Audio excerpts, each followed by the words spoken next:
우리 다 함께 사도신경으로 우리의 신앙을 고백하시겠습니다. 전능하사 천지를 만드신 하나님 아버지를 내가 믿사오며 그 외아들 우리 주 예수 그리스도를 믿사오니 이는 성령으로 잉태하사 동정녀 마리아에게 나시고 본디오 빌라도에게 고난을 받으사 십자가에 못 박혀 죽으시고 장사한 지 사흘 만에 죽은 자 가운데서 다시 살아나시며 하늘에 오르사 전능하신 하나님 우편에 앉아 계시다가 저리로서 산자와 죽은 자를 심판하러 오시리라.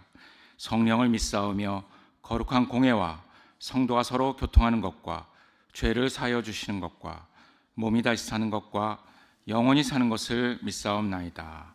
아멘. 찬송가 594장, 찬송가 594장, 감사하세 찬양하세.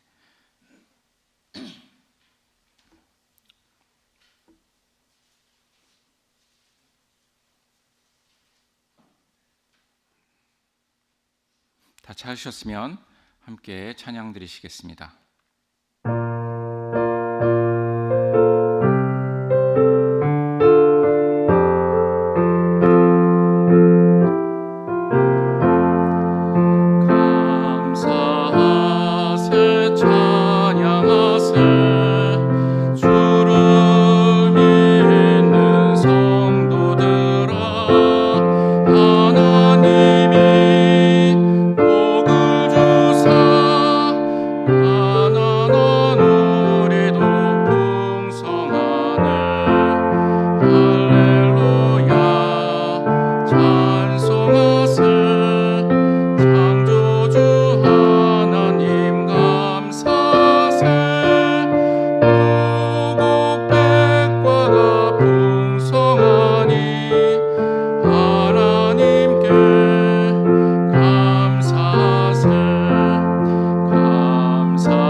제가 목이 좀 안 좋아가지고 오늘의 본문 말씀은 사도행전 23장 11절 말씀입니다. 사도행전 23장 11절 말씀입니다. 다 찾으셨으면 함께 봉독하시겠습니다. 그날 밤에 주님께서 바울 곁에 서서 말씀하셨다. 용기를 내어라. 내가 예루살렘에서 나의 일을 증언한 것과 같이 로마에서도 증언하여야 한다. 아멘. 오늘 말씀은 담대하게 증언하여라 하는 제목으로 함께 나누시겠습니다. 우리 주 예수 그리스도의 은혜와 평강이 이 새벽에 주님을 찾는 여러분에게 함께 하시기를 축원합니다. 사도행전 20장 16절을 보면 선교 여행을 하던 바울은 그리스와 마케도니아를 거쳐서 예루살렘으로 돌아가는데 이 오순절까지는 예루살렘에 도착하려고 그렇게 서둘렀다고 합니다. 마케도니아와 아가야 지방의 교회가 예루살렘 교인들을 돕기 위해서 그 모금한 그 연보를 전해주려고 하는 그러한 일이었습니다. 근데 그러한 일이 시급하기도 했지만 또 그보다 더 중요한 목적도 있었습니다. 사도행전 20장 22절에서 24절을 보면 바울이 이렇게 말합니다. 바울은 성령에 매여서 예루살렘으로 간다, 이렇게 말을 합니다. 예루살렘으로 가는 것이 자신의 계획이 아니고 복종함으로 간다라고 이렇게 말하고 있는 것입니다. 그곳에서 예루살렘에서 무슨 일이 자신에게 닥칠지 모르지만 성령이 알려주시기를 어느 도시에서든지 투옥과 환란이 바울을 기다리고 있다, 이렇게 하십니다. 그래서 예루살렘에서도 환란이 있을지도 모르지만 그럼에도 불구하고 바울은 자신의 사명, 곧 주 예수께 받은 사명을 다하려고 예루살렘을 향하였습니다.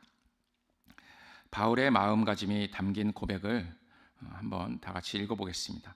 20장, 사도행전 20장 24절 말씀입니다.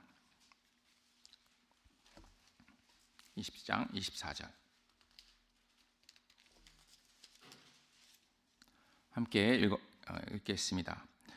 그러나 내가 나의 달려갈 길을 다 달리고 주 예수께 받은 사명, 곧 하나님의 은혜의 복음을 증언하는 일을 다하기만 하면 나는 내 목숨이 조금도 아깝지 않습니다. 바울이 복음을 전할 때는 이런 절박한 마음을 가지고 전하였습니다. 마치 이번 수험생들이 최선을 다해서 시험을 치르는 것과 비슷합니다. 그러나 시험은 스트레스가 막중하지만 우리가 주님께 받은 사명은 우리 삶의 중심이고 그리고 기쁨과 즐거움입니다. 바울 일행이 예루살렘으로 돌아가기 직전에 두로에서도 제자들이 성령의 지시를 받아서 바울에게 예루살렘으로 올라가지 말라고 그렇게 간곡히 말하였습니다. 또한 가이사랴에서도 아가보라 하는 예언자가 예루살렘에서 이제 바울을 묶어서 이방 사람의 손에 넘겨줄 것이라고 그렇게 성령이 말씀하신다고 이렇게 말을 합니다. 이 아가보의 말을 듣고 가이사랴의 성도들과 바울의 일행은 바울을 간곡히 만류하였습니다. 이때 바울은 다시 한번 자신의 각오를 이제 밝힙니다. 왜들 이렇게 울면서 내 마음을 아프게 하십니까? 나는 주 예수의 이름을 위해서 예루살렘에서 결박을 당할 것뿐만 아니라 죽을 것까지도 각오하고 있습니다. 전에 저는 이 부분을 읽으면서 한편으로는 바울의 각오에 감동되기도 했지만 또 한편으로는 성령께서 성도들을 통해서 만류하시는 것을 왜 바울은 고집을 부리는 걸까 하는 그러한 생각을 하기도 했었습니다. 그러나 성령께서 이렇게 성도들에게 바울이 잡혀갈 것을 알리신 것은 바울을 말리려는 것이 아니라 이 일이 하나님으로부터 말미암았다는 것을 알리려는 것이었다는 것을 뒤늦게 깨닫고 제 관점이 좀 바뀌었습니다.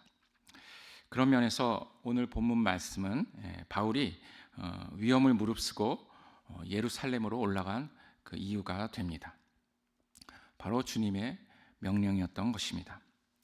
예루살렘에서 주님의 일을 증언하고 또 로마에서도 증언하여야 한다는 그러한 명령, 이 명령을 지키는 데는 자신의 목숨도 아끼지 않는 그러한 용기가 필요합니다.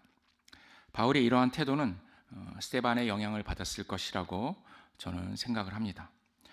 그러한 태도뿐만 아니라 신학 역시 스데반에게서 큰 영향을 받았다고 저는 봅니다.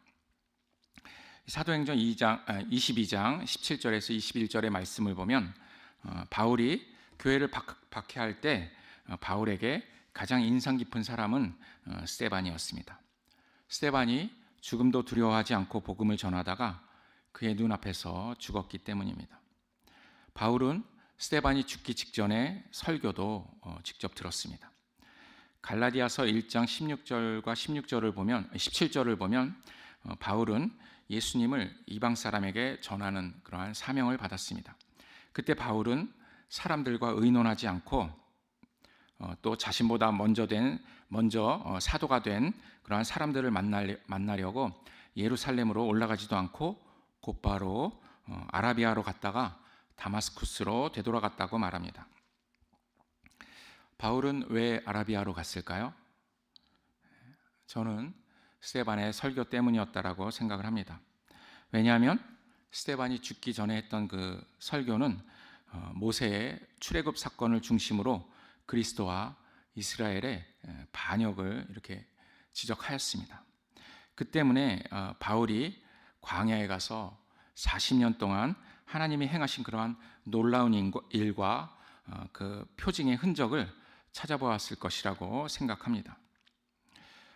미디안 광야가 곧 아라비아 광야입니다.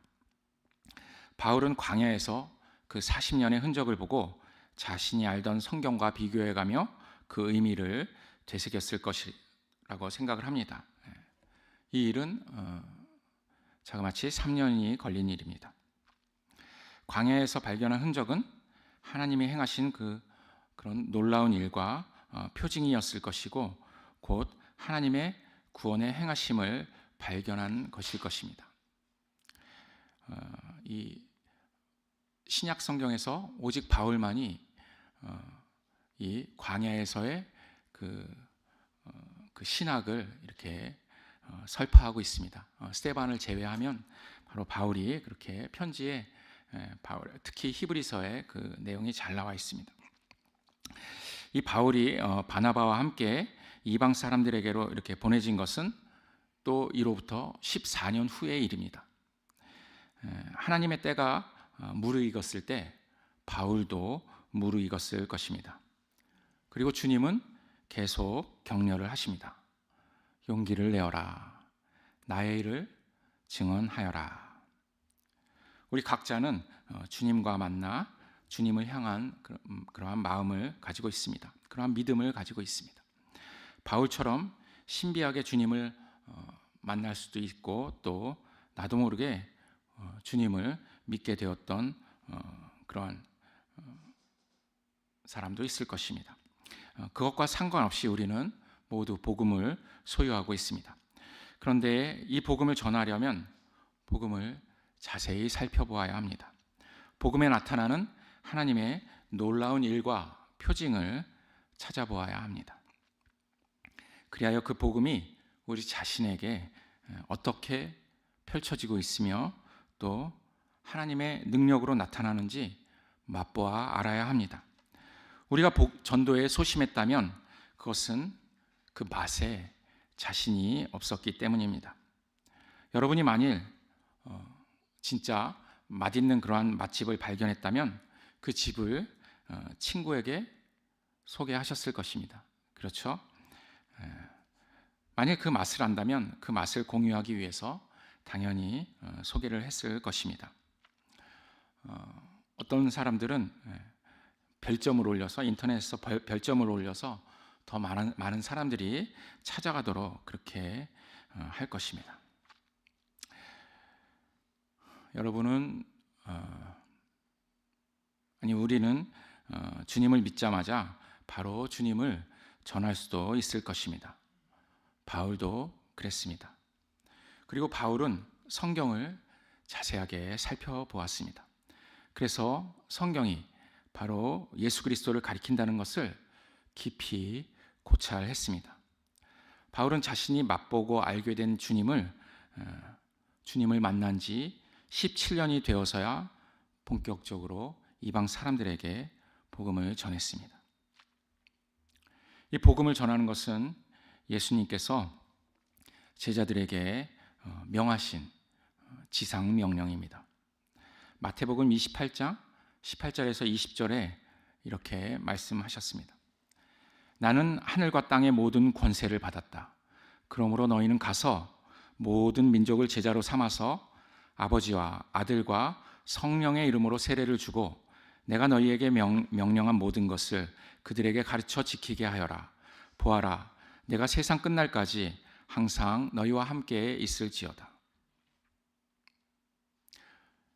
우리가 하나님과 어떻게 함께 하나요?